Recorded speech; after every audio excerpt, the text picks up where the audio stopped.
Alright, 1975 Chevy C10. Let's see if we can make this paint come back to life. It is very dull. I'm 100% positive this has been resprayed. But it is dull. I don't think this is supposed to be a gloss black, but hey, let's see if we can put a little bit of shine back into it. It is filthy. I haven't washed it at all since I bought it. Now I just wet a spot back here in the back of the truck, and as you can see, it is shiny. And everywhere else is dull. Now everywhere else is dirty, but not to the point where this wouldn't work. So because this is shiny when wet, I think that means this paint has life still in it. So let's get all the dirt off and then let's see what we can do.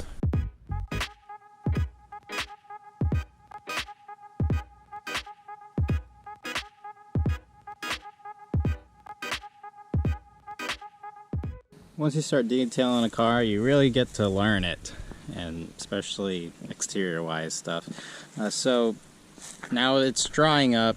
The hood is not too hot. Looks like I missed a spot, the hard to reach spot in the back. There's like black goo on here, but it's not. I don't know what that is, but yeah, the hood, yeah. But the rest of the car, you know, it turned out okay. You can see it's still drying right now. The wet spots, as I said, are shiny, so that gives me a little bit of hope here. But let's pick a panel. Let's see what we can do. Alright, so the plan here, I'm going to use my Ultra Cut compound, really going to cut into the paint, just get off all this top layer of just dead paint, and then from there we'll polish up and work our way up. So, alright, got an orange cutting pad. I prepped it. Just put a couple drops on, a little more than normal, but first cut. So let's rub it in, and you want to make sure your panels are dry, not soft. We'll do this spot right here. So just gonna rub it in, just a small square, and then turn it on and kick in the speed.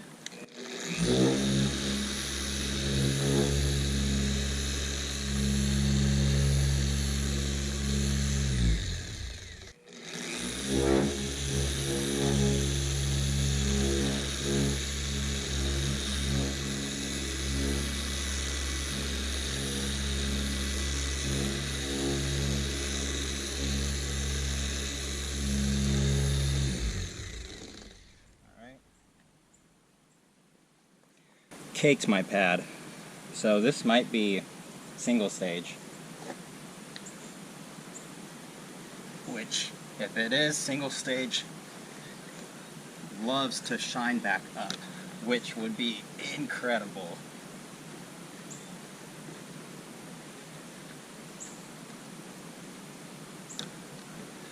Look at that, it is shining again, but and I did not expect this. Now that I took that top layer off and it's shining again, and there's shine in the paint, there's orange peel like crazy. So, I mean, let's see how glossy we can make this. Maybe it's worth it to wet sand. I mean, probably not, because there's little rust holes everywhere, but that shined up pretty good. Let's see what we can do with this. Alright, so I finished the middle section of the door from here to there. Problem. So now that the paint is shiny, there is orange peel. You can see the texture. It's pretty bad. Now, down here, I sanded it, wet sanded it, and shined it up so it's like glass, but I messed up in a few spots and burned through. But honestly, this kind of is shinier, so I don't know. I don't know why the burn through spots would be shinier than the actual paint. Yeah, I don't know. But yeah, I can wet sand the entire truck, and then buff and polish and get rid of that orange peel, but that's going to take a long time. And the paint, I mean, the body is as you can see, it's not great. It's really not worth that effort. But if I polish the paint, it's going to be orange peely everywhere, and to me it's going to look worse than just dull paint. I think I'm going to do a compromise between like glass and orange peel. I'm going to do a quick wet sand. So I had to sand this down to like 1500, but I had to kind of hold it there. So I'm going to do 1500, but a quick pass. That should get rid of a lot of the orange peel, but not all of it. And that might be the good compromise here.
Alright, the truck has been all polished up. It is a little bit shiny now, and it actually made a difference. You'll see in the photos, but yeah, it was a pretty significant difference actually. But the game plan did really change with this truck while doing this. Initially it was going to be buff, polish, and then probably like a wax or ceramic coat to protect it, but because the paint is just so horrible, it doesn't really make sense to spend that much time on it. It is so orange peely. I'm pretty sure when they painted this, they just rolled it on. But the truck is shiny now. From about 10 feet away, you can't really tell, and it just kind of has that a little bit of shine to it. It looks a lot better in photos, definitely. So I think the plan here is we're going to stop here. Instead of spending more time in wet sanding and then getting all that orange peel out of here, we're just going to stop here. Let's see how it looks in the sun, and if it really bothers me, then I can spend that extra time. But more than likely, this is it. And honestly, end result, it's a lot shinier. It's a 10-footer for sure. I went through quite a few microfiber rags and my polishing pads. That's just how it is when you're doing a full truck, but it's also colder weather now, and this paint it got sticky when warm, so we got through it. Let me know what else you want to see me do with this truck. Thanks for watching. See you in the next one.